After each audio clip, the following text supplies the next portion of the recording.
Muy buenas noches, soy Gonzalo Priale, esto es 4 a la N. En el ranking de gobernanza global 2022, basado en datos e indicadores del Banco Mundial, Uruguay se ubica en la posición 24 y Perú en la posición 118 de 188 países. Uruguay es el primero en Latinoamérica y supera en el ranking a países como Estados Unidos y Francia, que están en la posición 25 y 26. La estable democracia uruguaya no es fruto del azar ni flor de un día, es el resultado de una construcción social.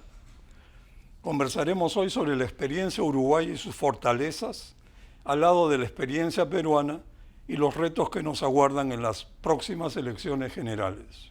Esta noche contamos con la participación de Luis Hierro, embajador de Uruguay en el Perú.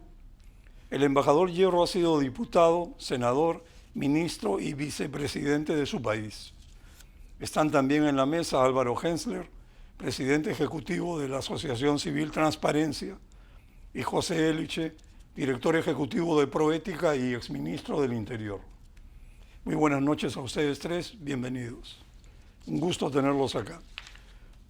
Embajador Hierro, los viejos partidos tradicionales uruguayos, el Colorado y el Blanco, ahora Partido Nacional en el gobierno, fundados en 1836, siguen vigentes. ¿Cómo lograron sobrevivir estos dos partidos tanto tiempo y cómo fluyeron las coaliciones políticas de las que ellos vienen formando parte, que se alternan en el poder y sostienen la gobernanza que caracteriza a Uruguay? Lo primero yo diría que es que blancos y colorados, que así se llamaron históricamente, hoy los blancos son el Partido Nacional, pero fueron facciones enfrentadas durante todo el siglo XIX con guerras intestinas muy terribles, con enfrentamientos armados violentos, pero Uruguay siempre tuvo una adhesión a las amnistías muy fuerte, que vienen desde 1811, cuando Artigas le ganó la primera batalla a los españoles y estableció una cláusula fenomenal que preside parte de nuestras luchas cívicas: clemencia para los vencidos. Y ese espíritu de clemencia, de no venganza, ha prevalecido en el Uruguay del siglo XIX y del siglo XX. Entonces hemos estado muy enfrentados, pero luego hemos perdonado de un lado para el otro y del otro lado para este. Uruguay sabe del perdón. Esto es muy importante para entender cómo luego de la lucha armada se pasa a la civilización política. Pero perdón no quiere decir olvido, ¿no? No, no es olvido, ¿no? Claro. Por más que amnistía, en fin, proviene de amnesia, pero en todo caso no es olvido. Las Pero en cosas todo caso no se guardan rencores. no se guardan rencores, pero las cosas no se olvidan, pero se perdonan para seguir adelante. Claro. Y esto, trasladado al siglo XX, ha significado que la guerrilla tupamara, que hizo mucho daño al Uruguay, que, bueno, igual que en Perú, en escala muy menor, tiraron bombas, hubo muertes, terrorismo, prisioneros del pueblo, que eran personas que eran secuestradas, etc. Todo eso que es horrible, Uruguay lo ha perdonado. Y tanto lo ha perdonado que uno de esos líderes, el señor Mujica, luego fue presidente electo por el voto popular. Un perdón fantástico. Entonces, el sentido del perdón es muy importante. El sentido del reencuentro y de la amnistía es muy importante. Segundo, estas tradiciones de los partidos blancos y colorados fueron tradiciones muy fuertes, muy auténticas, muy sentidas, pero que se han traducido luego en acciones de gobierno. Es decir, los dos partidos grandes han estado en el gobierno y han gobernado con éxitos, con algunos fracasos, pero han gobernado. Han llegado a la elección y han hecho sus propias elecciones en forma reiterada. Y a eso se agregó luego que la propia izquierda, armando una coalición de izquierdas, también gobernó. Es decir, hemos gobernado todos en el Uruguay, de un lado y del otro. Y esto le da fortaleza al sistema y al mecanismo de bueno, elección, representación, choques parlamentarios, etcétera. Lo que más me impresiona es cómo sacaron lecciones de la experiencia. Sí, Y lecciones no de la experiencia. patean la misma piedra varias veces. Sí. Una pregunta, José. Según un estudio de la OCDE y el BID sobre el panorama de las administraciones públicas en Latinoamérica 2023, Uruguay tiene el índice más alto de satisfacción con la democracia en la región, 80%, y Perú el segundo más bajo, 20%. Acabamos de escuchar algunas de las razones de la envidiable satisfacción de la ciudadanía uruguaya. ¿Cuáles crees que son las motivaciones de la elevada insatisfacción con la democracia en el Perú? Bueno, en primer lugar, hacer una comparación exacta con Uruguay, que es un país al que yo admiro mucho, tanto su historia como su democracia y su desarrollo político.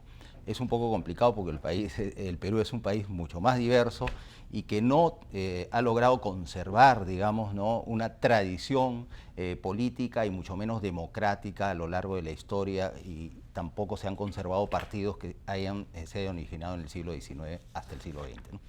Y los que se originaron en el siglo XX y que en algún momento fueron considerados tradicionales y verdaderas fuerzas organizadas e ideológicas, ¿no?, que tenían algo que decir sobre el Perú y mucho que hacer por el Perú, pues ya han desaparecido.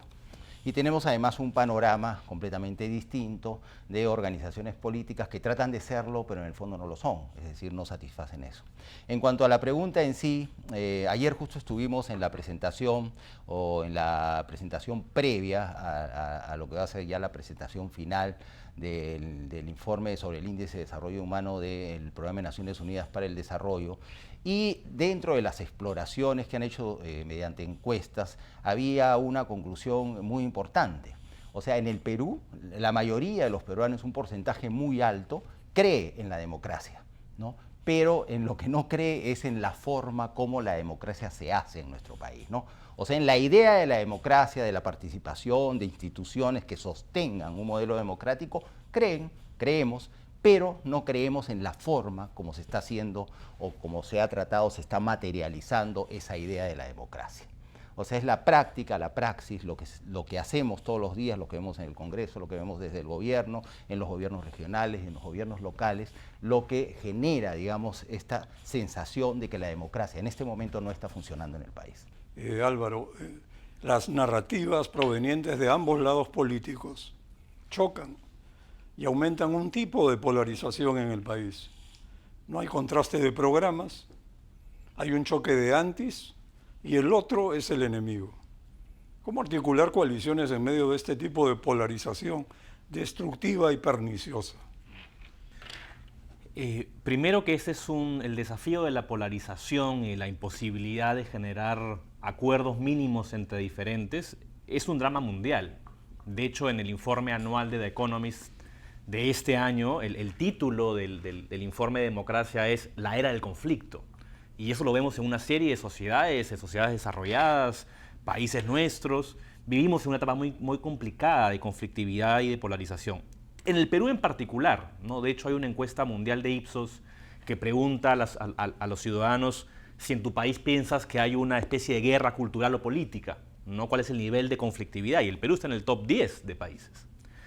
Efectivamente, en el Perú se vive más, y aparte evidenciado, porque en esta encuesta de The Economist, que hay como 5 categorías que miden la democracia, una es cultura política, que los uruguayos lo tienen muy desarrollado por las razones que el embajador ha explicado. Pero en el Perú es la más baja, sacamos 0,6 de 20 de nota.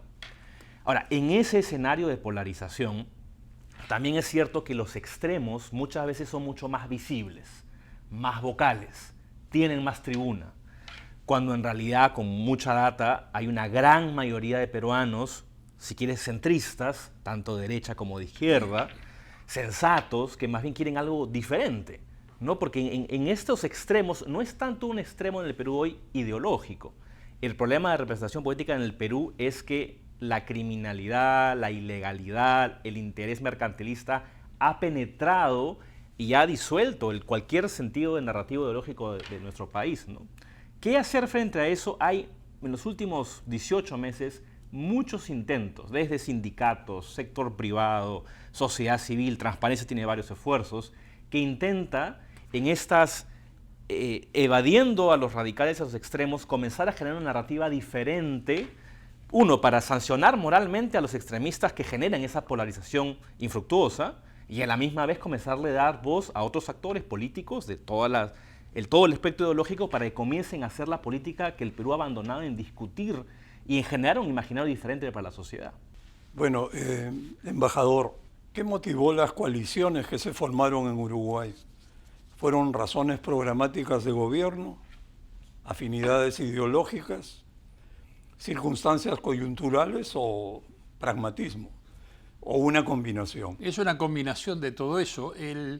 La primer coalición grande la hizo la izquierda, hoy Frente Amplio, digamos, que proviene de la unión de pequeños sectores de izquierda que tenían, una situación parecida a la de Perú, tenían el 8% del electorado, el 10, el 12 cada partido, Partido Comunista, Partido Socialista, con sus viejas luchas históricas, muy divididos, y un día resolvieron juntarse. Y bien que hicieron, porque hay en torno a esa izquierda un sentimiento común, más que un programa, yo diría un sentimiento de izquierda que en el mundo se nota mucho y se da. Y a esa coalición que gobernó 15 años Uruguay, desde el año 2005 hasta el año 2020, le ganó una coalición, no de derecha, sino de centro, ante la realidad de que la izquierda se había abroquelado y ganaba la elección. Estos partidos, Partido Colorado y Partido Nacional, que eran tan antagónicos en el pasado, resolvieron juntarse, unirse. Hay diversas formas de unidad. El Frente Amplio fue una unidad electoral y esta unidad fue una unidad programática porque no era posible tener un partido único entre estos bloques tan antagónicos en el pasado. No era posible decirles, che, vamos a juntarnos, así embromamos al otro. O sea, hubiera sido horrible. Se juntaron y comprometieron un programa, una acción común en el gobierno, antes de la elección. Dijeron, también hay un partido de izquierda, un partido independiente y un partido más de derecha, pro-militar casi, el partido Cabildo Abierto. Pero lograron un programa común y antes de la elección dijeron, vamos a ir juntos para aplicar este programa.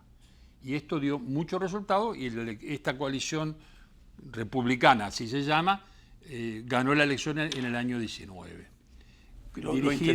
Dirigida además por un presidente que tenía en ese momento 45 años, hoy tiene 50, pero un hombre muy joven para la condición uruguaya, que somos todos medio viejitos, ya medio veteranos. Entonces, dirigida por un candidato de 45 años, esa coalición ganó la elección. Lo interesante a mí me llama bien la atención es que en Uruguay la ciudadanía tiene madurez, vota por programas. Aquí son capaces de votar ese viejo dicho, viejo para nosotros, por el Pato Donald.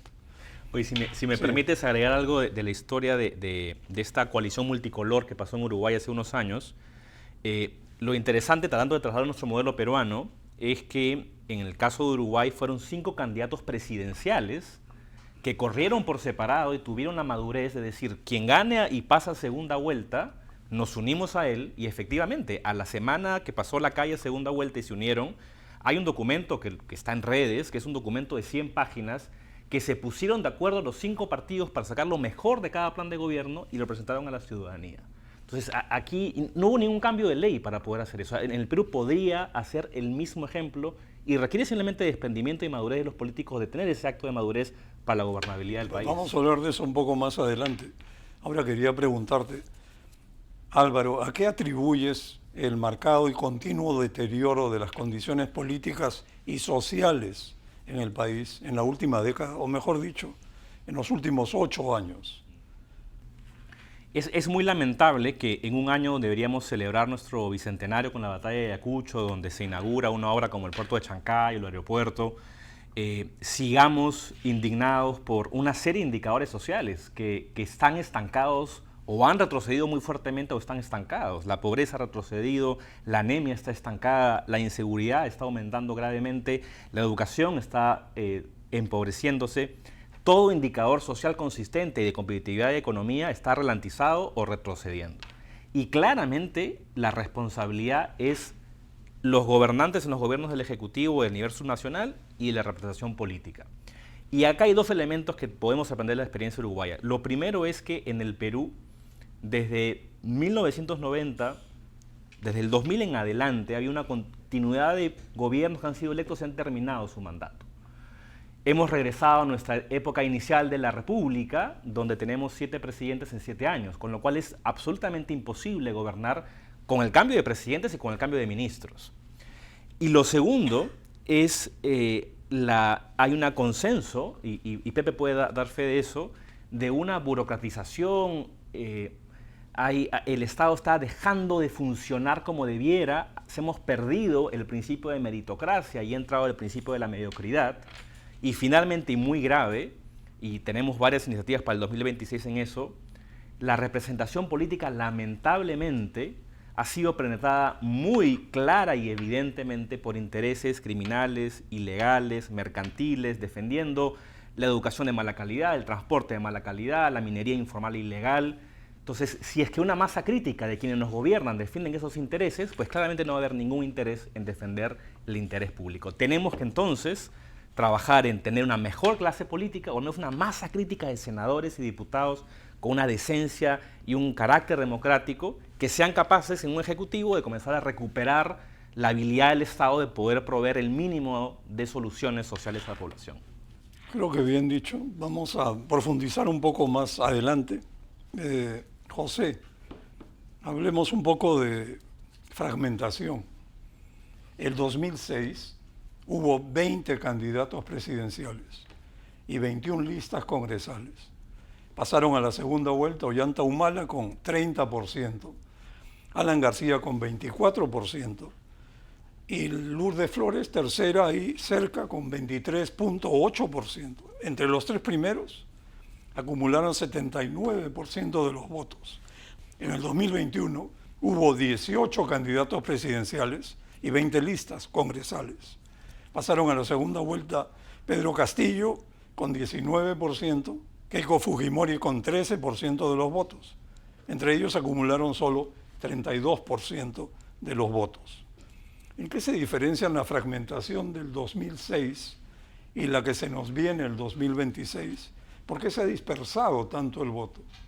Bueno, porque se abrió pues, la posibilidad de formación de mayor cantidad de organizaciones políticas, inscripción también, pero esto ha venido, digamos, como una inercia a lo que ya había... Pero antes también había muchos candidatos. Sí, pero yo creo que se inició, digamos, ¿no?, una crisis que hasta ahora estamos viviendo y padeciendo de las organizaciones políticas desde el gobierno de Alberto Fujimori, desde el periodo del Fujimorismo, y eso se ha seguido deteriorando y no había un momento en que se componga, ¿no? Y además porque, por lo que ha dicho Álvaro, las organizaciones políticas son parte de esta trama que es donde están mezclados crimen organizado, economías ilegales, etcétera, no corrupción, etcétera, y esto pues está dañando directamente nuestra política, ¿no? Y además genera una idea en la población desde el punto de vista ético muy mala sobre lo que significa hacer política activa. Entonces, y eso lo estamos pues pagando. Yo creo que lo que el Perú necesita, pero sin embargo yo quería referirme a lo que acaba de decir Álvaro, porque él y yo coincidimos en muchos eventos últimamente por la coincidencia de nuestras organizaciones, y el discurso, o sea, la evaluación sobre lo que está ocurriendo en el Perú y lo que habría que hacer, en eso coinciden muchos sectores, no solamente quienes hacen política activa, sea en organizaciones políticas, instituciones diversas, sino también organizaciones que hasta hace poco, digamos, no tenían una participación, o no habían decidido tener una participación activa en la política y bajo referentes éticos completamente distintos, que son, por ejemplo, los empresarios, ¿no? Este mismo discurso, esta evaluación, lo escucho yo en dirigentes de gremios empresariales en nuestros días. ¿Por qué? Porque ya hemos llegado a un nivel de hartazgo, de agobio, donde estamos ya, creo, a pie de reaccionar como ciudadanía y decir, bueno, esto tiene que cambiar, pero necesitamos rutas, ¿no? Hace tiempo también venimos diciendo, necesitamos que quienes coincidan conversen y hagan, ¿no? Algún tipo, o sea, pacten, ¿no? Por ejemplo, como en el caso que me parece realmente de envidia total de lo que ocurrió en Uruguay, sobre que se pusieron de acuerdo después de haber pasado la elección y apoyaron porque coincidían al ganador mediante un pacto que fue escrito, ¿cierto? Sí, ¿No? sí. Entonces, en el Perú, digamos, algo así deberíamos forzar. Y creo que eso, si los partidos políticos, que todavía no sabemos claramente cuáles van a ser preponderantes en el próximo proceso electoral, no lo hacen, pues nosotros, desde la sociedad civil, ¿no? Que estamos reuniendo una cantidad de información, estamos haciendo ciertas alianzas, nosotros no vamos a ser candidatos a nada. Tenemos que forzar estas cosas porque es lo que el país necesita, ¿no? Claro, yo agregaría algo, ¿no? Acá, perdón, en Uruguay, firman un acuerdo, un pacto, por escrito, y lo respetan. Acá existe esta costumbre de que semanas o días antes de las elecciones, los 18 o 20 o 30 candidatos se van a un lugar y firman un documento lleno de palabras huecas. Y después todos lo ignoran, pero olímpicamente, no sirve absolutamente para nada. Y son reglas simples de conducta política. Vamos a una pausa y volvemos.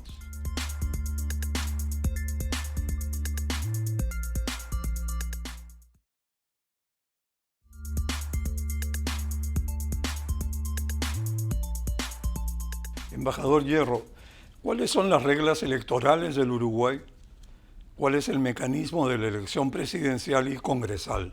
En Uruguay hubo una cosa que se llamaba doble voto simultáneo o ley de lemas, que permitía que el voto valiera doble, es decir, uno votaba por el partido, pero a la vez por el sector. Entonces, no es que se contara un doble voto, sino que permitía la acumulación de varios sectores en un mismo partido.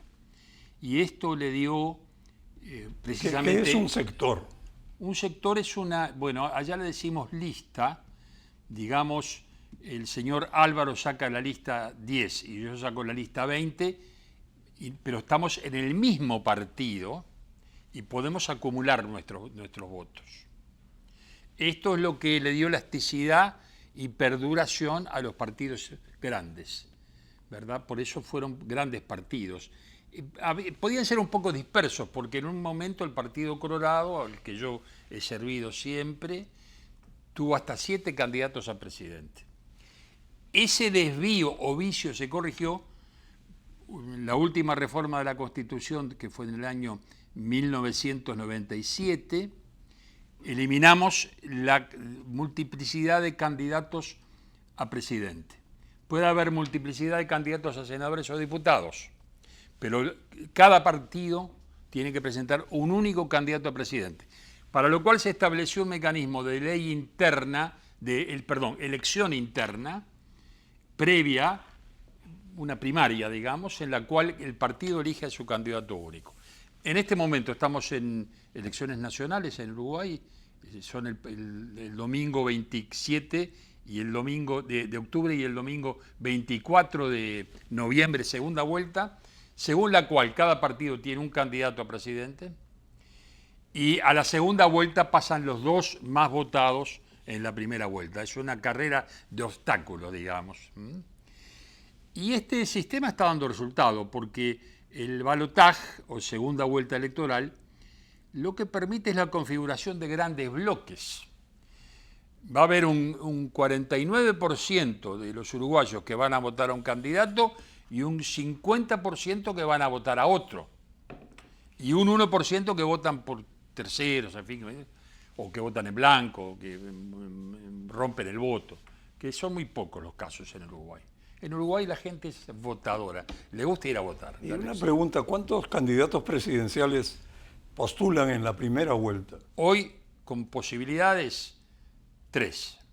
Con posibilidades reales de ¿Y en llegar, total? Porque en total hay otros 2 partidos que van a participar, pero sabemos que van a tener el 5%, el 3%, el 8%.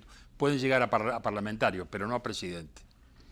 Entonces es un mecanismo de selección que permite al final ver, bueno, quedan dos. Y el ciudadano tiene que optar por el menos malo. Y el menos malo de repente termina siendo muy bueno, porque hay personas que tienen poco atractivo como candidato, pero luego serán muy buenos presidentes. Entonces es un sistema, yo diría, a atenderlo, a verlo, porque está funcionando francamente muy bien. Claro, Las es un elecciones gran parlamentarias ejemplo son simultáneas. En la primera vuelta. Ah, En la primera vuelta es elección parlamentaria y se elige el candidato a presidente. Alguno va a entrar y otro no, pero quedan dos al final. Y en la segunda, estamos tan empatados en Uruguay con este sistema que podría darse la circunstancia de que el 27 de octubre, ahora, confundo las fechas porque el 27 de octubre gane una coalición en el Parlamento y luego en noviembre gane el presidente de la otra coalición. Lo que obliga a negociar permanentemente en el Parlamento, que es lo mejor que le puede ocurrir a la democracia. Negociar, coparticipar, dar transparencia a todo este proceso, esta es la clave. Bueno, es realmente impresionante. Y sobre este mismo tipo de tema, pero en el caso peruano, Álvaro, ¿qué cambios se requiere hacer a las reglas electorales para minimizar el daño que causaría la proliferación de candidaturas y qué propuestas hizo Transparencia al respecto? Sí, esto es bien importante porque en nuestra historia reciente democrática, si uno analiza de 1980 a la fecha, que han habido 12 procesos electorales, ha habido 4 oportunidades donde se ha elegido un presidente y su bancada en el Congreso ha sido una minoría. No ha tenido mayoría y ha sido incluso la segunda minoría del Congreso. Eso pasó con Belaúnde en el 80, Fujimori en el 90, Alan García en el 2006 y Pedro Pablo Kuczynski. De los 4 eventos, 3 terminaron en golpes o en vacancias. Probablemente García, con su habilidad política, mantuvo con su minoría en el Congreso un gobierno que terminara. Entonces, en el Perú, lamentablemente, los partidos políticos están muy obsesionados por ganar, pero no por gobernar. Y por eso es que una elección con no 5 candidatos a la presidencia, sino con 50 candidatos a la presidencia, y tú dijiste que Castillo y Fujimori sumaban en 32, hay una posibilidad que 2 candidatos con 8% pasen a segunda vuelta.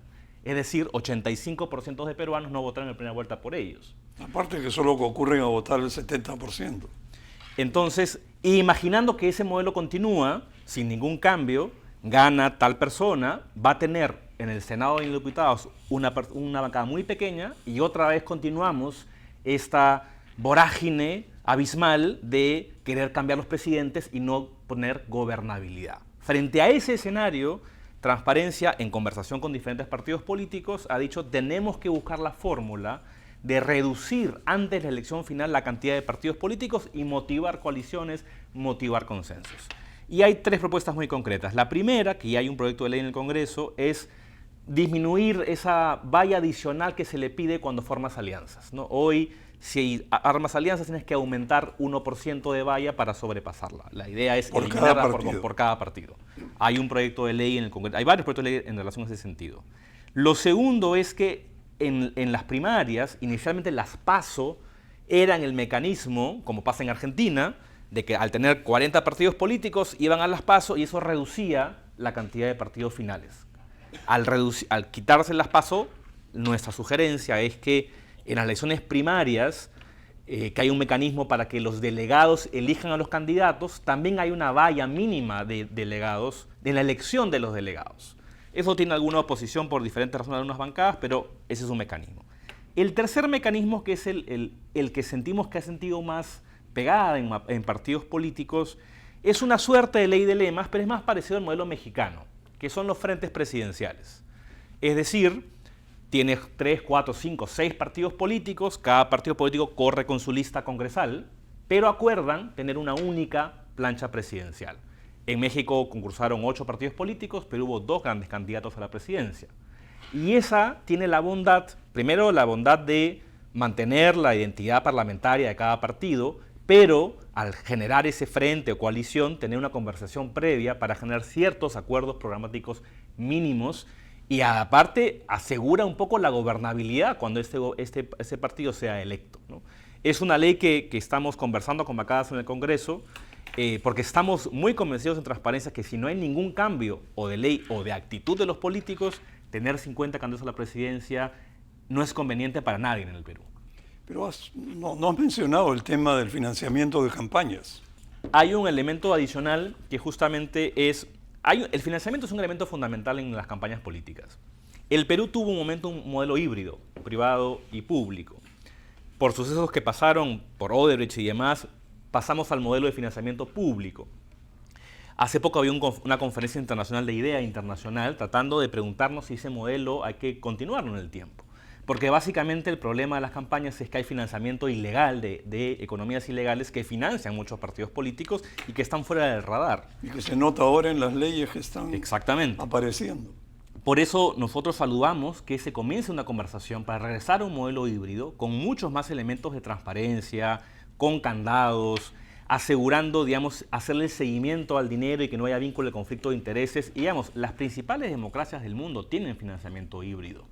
Tendríamos que retomar esa conversación y a la misma vez no solamente abrir al financiamiento híbrido, sino comenzar a detectar los elementos, el control de las economías ilegales a través de la Unidad de Inteligencia Financiera.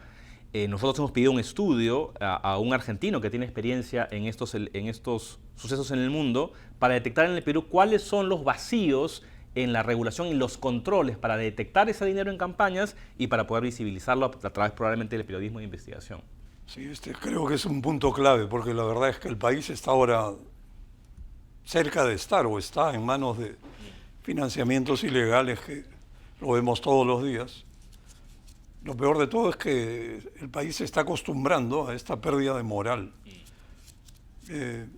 José, como si no tuviéramos suficiente con la elección presidencial, la elección entre numerosas listas congresales, a diferencia de Uruguay, donde el embajador da la bienvenida al hecho de que la oposición tenga mayoría en el Congreso, porque eso obliga a un cogobierno sano, pero entre dos fuerzas. Muy difícil cogobernar entre 20 fuerzas. Entonces aquí tenemos el problema de la atomización del próximo Congreso, que conducirá a alianzas meramente electorales, oportunistas, no programáticas y además volátiles por el transfugismo de los congresistas. De modo tal que al Ejecutivo se le hará muy difícil gobernar y el país paga los platos rotos. ¿Qué remedios o cambios de reglas se podrían implementar en el poco tiempo que falta? Bueno, sí, y hay que empezar diciendo que lamentablemente lo que viene se anuncia peor de lo que tenemos, ¿no? Porque cuando se ha cerrado, al cierre del plazo para la inscripción en los partidos políticos, se han ido corriendo a cualquier partido, muchos, o sea, con tal de entrar, ¿no? Entonces o sea, se trata de personas que no han tenido una actividad partidaria, que no tienen coincidencias ideológicas, ni hablemos, programáticas, ¿no? Que no saben si son afines políticamente y van a ir en listas y muchos de ellos van a entrar al Congreso. La fórmula esta digamos, de que los partidos puedan tener listas y ¿no? Una opción para, digamos, acordar tener una sola fórmula para la presidencia y la vicepresidencia de la República, me parece que es muy interesante, ¿no? Porque en el Perú, como las cosas no resultan y no sabemos qué podría resultar, vamos un poco tanteando, pero hay algo que se ha propuesto y se repite y que deberíamos probarlo, es la elección del Parlamento después de las elecciones presidenciales, ¿no? Y con un esquema, digamos, como el que ha recordado Álvaro dentro de las exploraciones y las propuestas de transparencia, me parece que esto podría funcionar, ¿no? Hay que ver qué cosa se hace. Y en el caso concreto, digamos, ya de una vez realizadas las elecciones e instalado el Parlamento, el nuevo Parlamento, que además ahora va a ser bicameral, pues hay que incidir con reglas que no son o que no requieren una reforma constitucional para evitar el transfugismo y castigar severamente, ¿no? Las disidencias en las organizaciones políticas, pero castigarlas de manera tal que las organizaciones políticas que llevan estas personas al Congreso sean sancionadas, ¿no? con disminución de derechos dentro de la actividad parlamentaria, de la organización parlamentaria y demás, etcétera. Hasta multas internas, ¿no? En algunos casos, en fin, hay una serie de fórmulas, pero tenemos que combatir eso, porque lo que tenemos que hacer es forzar la mejora de la calidad de la representación y del resultado en cuanto a el Ejecutivo, o sea, la Presidencia de la República y las vicepresidencias. Cambiando algo de tema, embajador, esa mención que hizo Álvaro al hecho que hay una tendencia universal a la polarización y a la, yo diría, a las malas artes, ¿no? O sea, no son guerras limpias lo que estamos viendo. Esto de los fake news, las elecciones en Estados Unidos son pues un monumento a la situación. ¿A qué cree usted que se debe esta evolución? ¿Tienen algo que ver las redes sociales?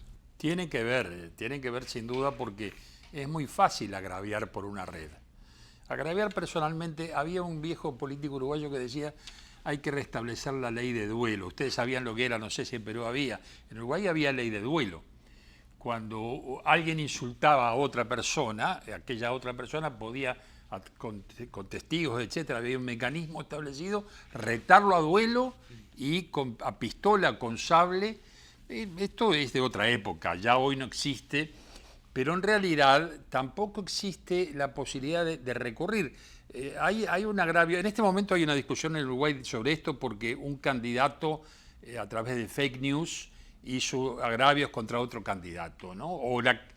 Si no fue el candidato, fue la campaña de uno de los candidatos que organizó una difamación por vías ilegales, etcétera. Hay que preservar la dignidad de la persona, siempre, en cualquier circunstancia, en campaña electoral o no campaña electoral, ¿verdad? Y las redes nos han inundado un poco, nos han superado un poco. Yo no soy amigo de ninguna censura, creo que las censuras terminan mal siempre, porque ¿quién es el censor? ¿Cómo se hace la censura? Pero soy amigo de defender mucho el prestigio del periodismo en serio, del periodismo de opinión o de información, pero en serio, y de desacreditar por la vía que sea necesaria las otras vías, ¿no? En Estados Unidos hay cosas horribles, ¿no? Nos enteramos todos los días, con el agravante de que uno de los candidatos insulta mucho, ¿no? Entonces esto ya le da otra categoría al insulto. No es solo el rumor que corre por una red, sino que es uno de los candidatos que dice: fulanita en su pasado fue tal cosa, y no lo confirman ni lo... Me refiero al señor Trump, concretamente, digo, para decir las cosas como son, que dice cosas horribles de Kamala Harris y no las confirma o no siente necesario comprobarlas. Cuando se llega a ese nivel, la vida política es muy complicada. Hay que restablecer el debate de ideas, el intercambio de opiniones, el respeto al otro, siempre, en todas circunstancias. Entonces yo creo que desde esa base puede ser que nuestro camino sea más lento y más complicado, pero va a ser un camino más seguro de abono de la vida democrática. Es muy difícil ahora preservar la vida privada, ¿no?, de los políticos, sobre todo los que están gobernando o aspiran a gobernar. Y de repente este proceso lleva a esta descomposición. Los franceses son famosos porque no se meten en la vida privada de sus presidentes, digamos, pero ahí también se cuecen habas. Entonces, en Uruguay esto fue tradicional, y bueno, y también Uruguay también se amolda a las reglas normales de la convivencia en todo el mundo. Está empezando a dejar de serlo. Y hay anuncios de que ya estamos interviniendo en la vida del otro indebidamente, ¿no? Claro, ahora, José, cambiando un poco de tema, ¿por qué ha desaparecido el centro en el país? Alan García supo tomar el centro en la elección del 2006, desplazó a Lourdes Flores a la derecha, se enfrentó a Ollanta Humala en la izquierda y ganó. Idealmente, ¿crees que existe alguna posibilidad de que se consoliden en el Perú dos coaliciones, una de centro-derecha, otra de centro-izquierda, para evitar la posible debacle que nos espera si no logramos ponernos de acuerdo en algo? Sí existe, creo yo, esa posibilidad. Bueno, lo que ocurre es también que muchos que están interviniendo ahora en política, sea opinando o de alguna manera activándose, no solamente a través de las organizaciones políticas, sino también de diversas organizaciones gremiales y demás, pues no tienen un referente ideológico claro, ¿no? Es decir, claro, conocen y hablan de los problemas principales del país, hacen diagnósticos, expresan sus ideas sobre cuáles son esos problemas y cuáles son las prioridades, pero digamos no lo explican o no lo exponen de manera tal que, porque tienen diversas profesiones, actividades, la gente, puedan coincidir, digamos, en cuestiones elementales, ¿no? Queremos libertad, queremos recuperar, queremos Estado de Derecho, ¿no? Con separación de poderes que sea verdadera, no un cuento, ¿no? Queremos, sí, iniciativa privada, competencia, pero con regulaciones que justamente permitan una competencia que debe ser la correcta entre las empresas, que queremos reducir la brecha social que existe, que no solamente es económica, sino también es cultural, ¿no?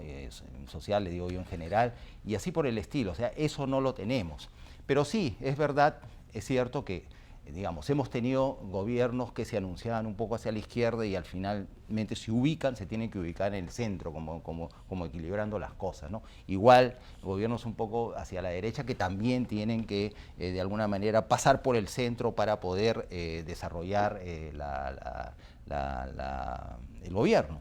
Entonces, pero no hay, pues no tenemos eso construido. Yo creo que sí se puede construir porque también lo escucho, ¿no? De muchas personas de diferentes sectores por estos días, por estas semanas, tienen clara una cosa, la otra, entonces hay que centrar un poco todo esto y definir cuáles son esos valores generales en los que todos coincidimos y definir algo que todo el mundo o muchas organizaciones y personas hacen el esfuerzo de definir cada día, que son nuestros problemas principales, los estructurales, los coyunturales, las prioridades, los recursos que tenemos, las capacidades que podemos tener o necesitamos desarrollar, ¿no? Para sacar adelante, digamos, un gobierno o en general, ¿no? Digamos, una gobernanza de manera diferente.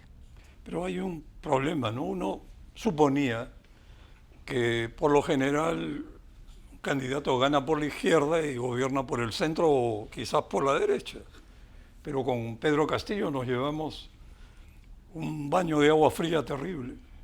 Bueno, más bien se izquierdizó en el gobierno y había entrado por la extrema izquierda.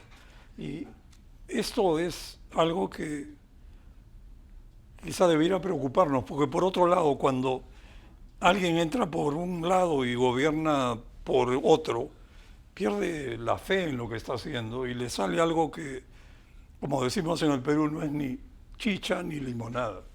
¿Qué te parece esto? No, bueno, para gobernar uno tiene que tener claro lo que quiere hacer, así esté equivocado. Alguien en el camino le dirá, ¿sabes qué? Por acá no vayas porque vas a terminar de arruinarnos. ¿Qué le pasó a Fujimori, no?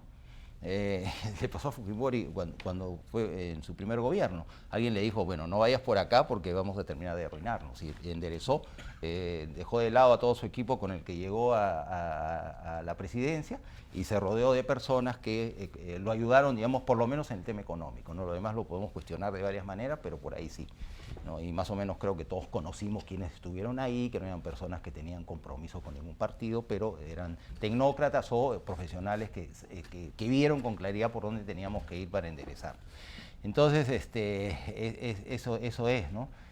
Eso es, sí. O sea, hay gente ahí y hay que reunirla y bueno, y creo que lo nuestro, la solución, el camino es conversar y no tenemos mucho tiempo, tenemos que hacerlo rápido y bien y tratar de formar estos núcleos, ¿no? Que, digamos, establezcan una base nueva para la política peruana, pero tenemos que hacerlo rápido porque, digamos, las elecciones están encima, ¿no? Exacto. Vamos a una pausa y volvemos.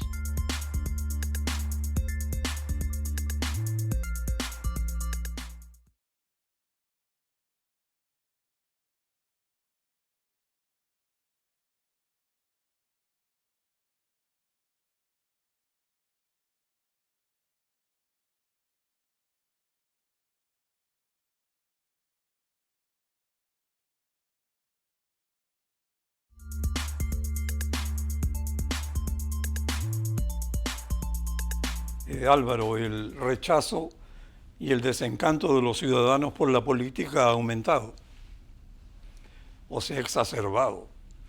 Los partidos no atinan hasta ahora respecto a cómo sintonizar nuevamente con la población. Han perdido el tacto y el contacto.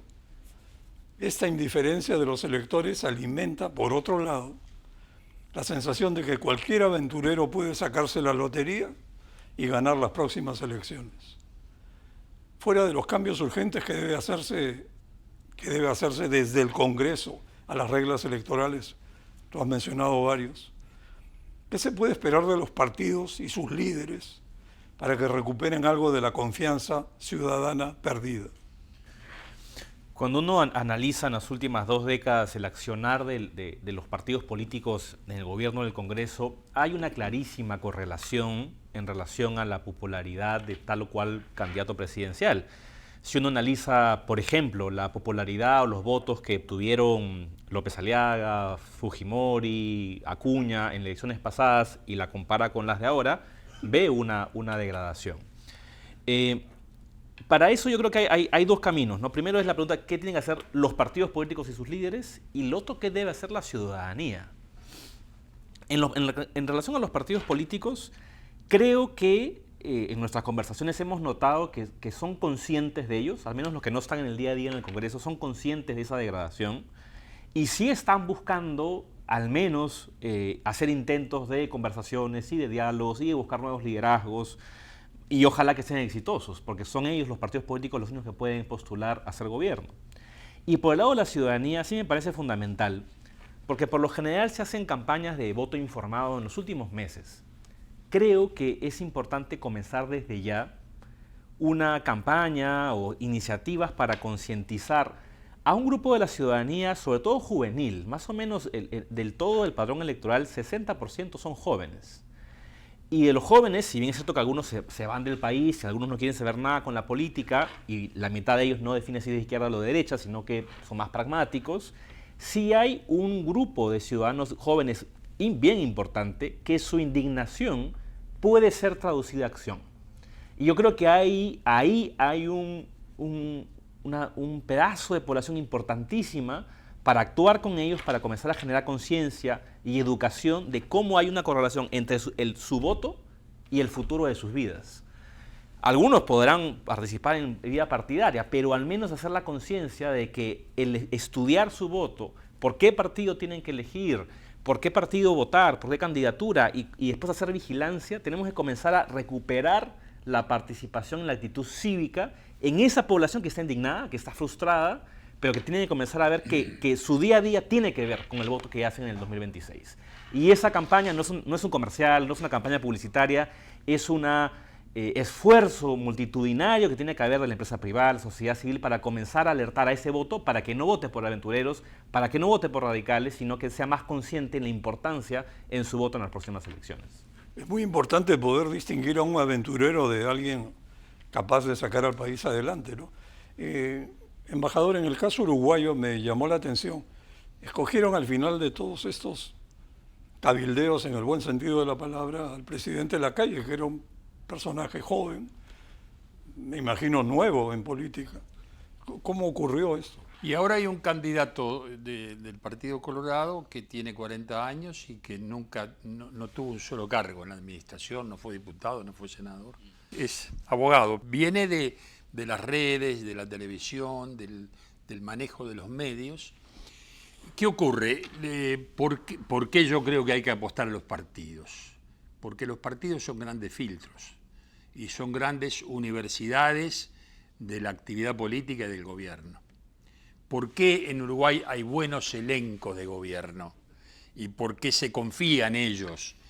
Porque han sido todos testeados por los partidos políticos. Es muy difícil que un partido establecido, con tradición, con historia, con autoridades, con programas, deje que se les filtre por el costado un aventurero. No, el aventurero puede ser que gane por afuera, si es que los partidos están muy desacreditados, pero adentro de los partidos, no. Adentro de los partidos son toda gente con una posición u otra, pero toda gente probada, ¿no? Yo creo que el filtro democrático de los partidos políticos es clave. Y la segunda cuestión que me parece clave, que yo la decía hoy en un intermedio, la democracia cae cuando la gente deja de confiar en ella. No cae porque hay un golpista o porque vienen las Fuerzas Armadas o porque hay una guerrilla urbana. Sí, estos son factores detonantes, pero el proceso de la democracia significa que se basa en la confianza del ciudadano, se basa en la confianza de la gente. Entonces, recuperar la dignidad, la confianza, la esperanza, es un asunto esencial a la vida democrática. Porque si no, siempre tambalea por algún lado. Entonces, bueno, yo no quiero ni debo hablar de la interna peruana, pero sí señalo que democracia requiere confianza, siempre. Claro, también hemos escuchado decir, y creo que tiene una base sólida, que la confianza se construye a lo largo del tiempo y se pierde en minutos. Y me imagino que recuperarla debe tomar tiempo. Y no tenemos tiempo, Pepe. ¿Cómo ves esto de que estamos contra el reloj? ¿Ocurrirá algún milagro o surgirá algún líder tenemos que mesiánico? presionar, tenemos que recurrir, digamos, a todo lo que tenemos como información, a lo que podemos mover, desde, por ejemplo, desde la sociedad civil, ¿no? Y a tratar de contribuir de manera firme, vehemente incluso, a lograr estos pactos, ¿no? Pero yo quería referirme también, no quiero dejar de referirme a algo que ha hecho, me parece muy importante el embajador, que parece simple pero no lo es, y que en lo que yo pienso permanentemente, a veces lo he dicho, ¿no? Él ha dicho que las organizaciones políticas o los partidos deberían ser universidades, ¿no? Donde se enseñe cómo hacer actividad política y gobierno. Ese es otro problema que tenemos aquí. El individualismo y esta forma de hacer política, esta forma de hacer organizaciones políticas en el Perú, como aventuras, etcétera, como negocios, pues no deje espacio para que los partidos sean realmente intermediarios entre la sociedad y el Estado y sean centros, como requiere, digamos, el tiempo actual, centros de formación para la política y para el gobierno. Resulta que los parlamentarios pues no han hecho vida política, y por otro lado no han sido formados para ser parlamentarios, ¿no? Entonces dependen de los asesores, etcétera, y tenemos lo que vemos, ¿no? Parlamentarios que le exigen al presidente del Banco Central que explique por qué el Banco Central no ha hecho nada por el desarrollo agrario. Entonces estamos hechos. No entienden mínimamente qué cosa es la institución parlamentaria, o sea, es aquello que nosotros siempre decimos, ¿no? Toda la vida, no saben dónde están parados, ¿no? Cuando empiezan recién a entender lo que es el Parlamento ya se van. Y como no ha habido reelección, ahora va a haber, yo no creo que necesariamente sea mejor, pero está bien, ¿no? O sea, yo nunca estuve a favor de que se impida la reelección parlamentaria, pero bajo este esquema de partido sí funcionó de alguna manera como contención un tiempo, pero ahora ya no va a haber ese impedimento, van a continuar reeligiéndose, pero o sea, la reelección debía ser un premio a la eficiencia, ¿no? A la calidad de la representación de ese parlamentario, ¿no? Pero lo que tenemos pues son individualismos, son aventuras personales, no las que se van gestando desde ahora para llegar al Congreso, ¿no? Y ahora que va a ser bicameral, yo creo que el problema se podría duplicar. Entonces tenemos que buscar esas medidas para forzar, digamos, un cambio final que nos permita mejorar un poquito y estabilizar la cosa. Vamos a ver. Claro, tenemos varios problemas, entre ellos el botín del Estado. Y el botín del apoyo del gobierno a los partidos que pasan la valla, que se vuelven millonarios, y la gente se matricula para postular porque espera pasar la valla y ya tiene un poco de plata asegurada en el futuro. Ya aprendieron a aprovecharse. Además, la rendición de cuentas es igual a 0. Embajador, yo quería pedirle, por favor, un comentario, usando sus virtudes diplomáticas, sobre el Perú. ¿Qué consejo nos daría? Consejo no estoy en condiciones de dar consejos. Opiniones. Bueno, yo tengo la impresión de que Perú es un país con una vitalidad y una potencialidad enorme, ¿no? En todo sentido, cultural, económico, fantástico, la gente, que justamente lo que puede estar fallando es el mecanismo político. Es como que el Perú anda por un lado y la vida política cotidiana anda por el otro. Hay que juntar ambas cosas, ¿no? Y me parece que la forma de juntarlas es precisamente de que haya partidos políticos o coaliciones políticas que representen un proyecto. ¿Cuál es el proyecto que se presenta en estos días en Perú? ¿Cuál de los grandes dirigentes o medianos dirigentes nos está hablando del Perú del 2050? Nos dice qué va a pasar con la minería, con el conocimiento, con la informática y con la inteligencia artificial. Y nos explica cómo hacer para que los muchachos más jóvenes ingresen a ese mundo. Un gran compatriota mío, el doctor Jorge Valle, que fue el último presidente de mi partido, perdió 4 elecciones y ganó la última, porque lo criticaban por hablar mucho del futuro y no de la vida cotidiana. Hoy hubo tantos delitos y cómo hacemos para enfrentar el delito. Y el hombre hablaba cómo tenía que hacer la escuela, entonces, 1970, en el año 2000. ¿Qué vamos a enseñar en las escuelas?, decía. Y todos lo miraban asombrados. Perdió 4 elecciones. Ahora ganó la última, que era la más importante. Es decir, Perú me parece que tiene que convocar inteligencia, soñadores, pensadores y políticos que los escuchen. Porque los políticos lo primero que tienen que hacer es escuchar a esos que piensan y que fabrican ideas todos los días. Bueno, muy ilustrativo escucharlo, embajador. Les agradezco a ustedes 3.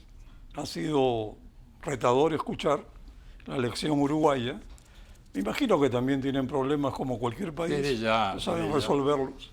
Tendríamos que dedicar otro programa para eso. Bueno, para terminar, yo diría que en el Perú necesitamos a gritos que se formen alianzas, donde los partidos serios y aquellos peruanos que desean un futuro para todos los peruanos, pensemos juntos en cómo ponernos de acuerdo en las cosas básicas, centrales, la economía, la política, la sociedad, y jugar los juegos limpios y en orden.